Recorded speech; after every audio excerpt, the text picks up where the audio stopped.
ناظرین، سال 1835 ہندوستان گرداسپور تحصیل بٹالہ کے ایک پسماندہ گاؤں قادیان میں غلام مرتضیٰ نامی ایک شخص کے ہاں ایک بیٹا پیدا ہوا جس کا نام غلام احمد رکھا گیا۔ یہ نام تو بہت اچھا تھا، مگر آنے والے وقتوں میں یہ شخص فتنہ، تفرقہ اور گمراہی کی علامت بننے والا تھا، جسے تاریخ ملعون مرزا غلام احمد قادیانی کے نام سے جانتی ہے۔ مرزا غلام احمد قادیانی کون تھا؟ اس نے نبوت کا جھوٹا دعویٰ کیوں کیا؟ ناظرین، آج کی اس ویڈیو میں ہم ملعون و کذاب مرزا غلام احمد قادیانی کے جھوٹے دعووں اور اس کی عبرتناک موت کی مکمل داستان بیان کریں گے، اور ہم مزید وضاحت کریں گے کہ قادیانیوں نے کس طرح اپنے جھوٹے مذہب کا پرچار کیا۔ ناظرین، میں ہوں Malik Saleem, welcome to history of world. ناظرین، ہمارے چینل کو سبسکرائب کرنا نہ بھولیے۔ غلام احمد قادیانی 1935 کو قادیان کے ایک زمیندار گھرانے میں پیدا ہوا۔ اس کا والد غلام مرتضیٰ اور اس کا خاندان مغلیہ دور میں مقامی اشرافیہ میں شمار کیے جاتے تھے۔ یہ خاندان مذہباً مسلمان تھا اور شروع میں مغلیہ خاندان کا وفادار رہا، مگر برصغیر میں انگریزوں کی آمد اور قبضے کے بعد یہ خاندان اپنی وفاداری تبدیل کر کے انگریزوں سے جا ملا اور سکھوں کے خلاف لڑائیوں میں انگریزوں کا معاون و مددگار بن گیا۔ یہی وجہ تھی کہ انگریز سرکار کی مہربانیوں نے ان کے خاندان کو کچھ زمینیں، حویلیاں اور ایک سماجی مقام عطا کیا۔ غلام احمد قادیانی کی ابتدائی تعلیم قادیان میں ہی ہوئی۔ اس کے والد نے اسے اردو، عربی اور فارسی کی تعلیم دلوائی، مگر وہ باقاعدہ کسی مدرسے سے فارغ التحصیل نہیں تھا۔ اس کے والد نے اس کو طب کی تعلیم دلوانے کی کوشش بھی کی، مگر یہ اس میدان میں ناکام رہا۔ مذہب سے اس کی دلچسپی محض مطالعہ کی حد تک تھی، مگر وقت گزرنے کے ساتھ ساتھ وہ مذہبی مباحثوں میں الجھنے لگا، اور نتیجہ یہ نکلا کہ مرزا غلام احمد قادیانی نیم ملا خطرہ ایمان اور نیم حکیم خطرہ جان بن گیا۔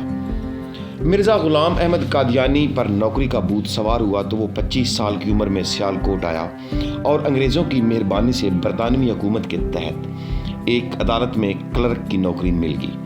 مرزا غلام احمد قادیانی نے مختار کا امتحان دیا، مگر اس میں بھی ناکام رہا۔ مختار کا امتحان انگریز دور میں ایک ایسا امتحان ہوتا تھا جو عدالت یا رجسٹری دفاتر میں کام کرنے والے افراد یا قانونی نمائندوں، مثلا وکیل یا وکالت نامہ رکھنے والے افراد کے لیے لیا جاتا تھا، جیسے آج کے دور میں وکالت نامہ، وکیل یا پاور آف اٹارنی ہولڈر کہا جا سکتا ہے۔ مرزا غلام احمد قادیانی نے سیالکوٹ میں تقریباً 4 سال گزارے۔ اس کے بعد نوکری چھوڑ کر واپس قادیان چلا گیا۔ بٹالہ اور گرد و نواح میں بزرگان دین کے جاہ و جلال کو دیکھ کر مرزا غلام احمد قادیانی کے منہ میں بھی رال ٹپکنے لگی اور یہ پیری مریدی کے خواب دیکھنے لگا۔ ناظرین، یہ وہ زمانہ تھا جب پنڈت دیانند سرسوتی نے اپنی ہنگامہ خیزیوں سے ملک میں مذہبی فضا کو آلودہ کر دیا تھا اور اسلام کے خلاف فرضہ سرائی عروج پر تھی۔ غلام احمد قادیانی نے مولوی محمد حسین کے پاس مسجد چینیاں لاہور میں رہائش اختیار کی۔ وہ مختلف مذاہب کی کتابوں کا مطالعہ کرنے لگا۔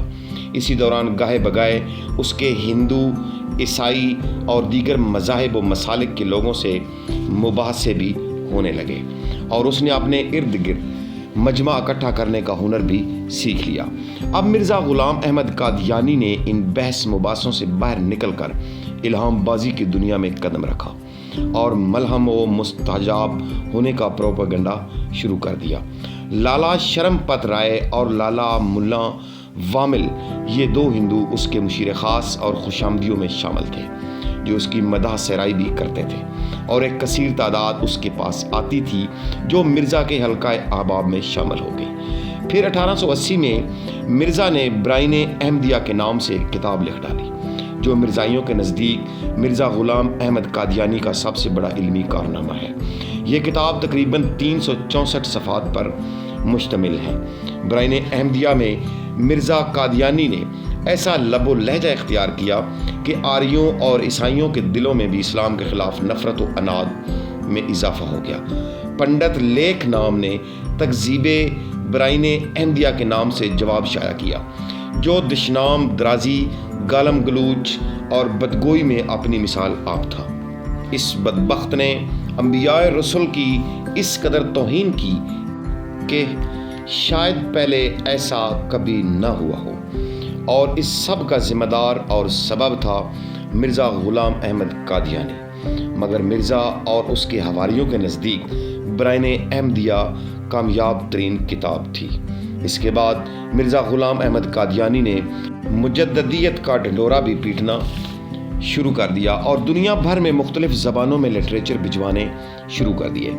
اس وقت علماء لدھیانیہ میں ممتاز حیثیت کے حامل مولوی محمد، مولوی عبداللہ اور مولوی اسماعیل، ان تینوں حقیقی بھائیوں نے کہیں سے کتاب برائن احمدیہ حاصل کر کے اس کا مطالعہ کیا اور اعلان کر دیا کہ یہ شخص مجدد نہیں بلکہ ملحد و زندیق ہے، اور مرزا کی تکفیر کا فتویٰ جاری کر دیا۔ تھوڑے ہی دنوں میں علماء حرمین شریفین کی طرف سے بھی مرزا غلام احمد قادیانی کے کفر کے فتوے بھی ہندوستان پہنچ گئے۔ پھر اس بدبخت نے یہ پروپیگنڈا شروع کر دیا کہ میں عیسیٰ ابن مریم ہوں۔ علماء حق کی جانب سے اس کی بھرپور نفی کی گئی، مگر پادریوں کی جانب سے خاموشی نے اس کا حوصلہ بڑھایا، اور آخرکار 1890 میں اس نے یہ دعویٰ بھی کر دیا کہ احادیث میں جس مسیح کے آنے کی پیشین گوئی کی گئی تھی وہ میں ہی ہوں، نعوذ باللہ۔ 1892 میں اس ملعون نے امام مہدی ہونے کا دعویٰ بھی کیا۔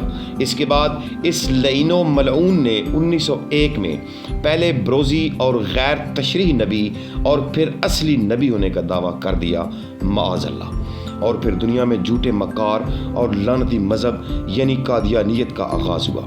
مرزا نے 10 شرائط پر مبنی بیعت کا نظام قائم کیا۔ اس جماعت کو انگریز سرکار کی حمایت حاصل تھی، لہٰذا مالی طور پر یہ جماعت مضبوط ہوتی چلی گئی۔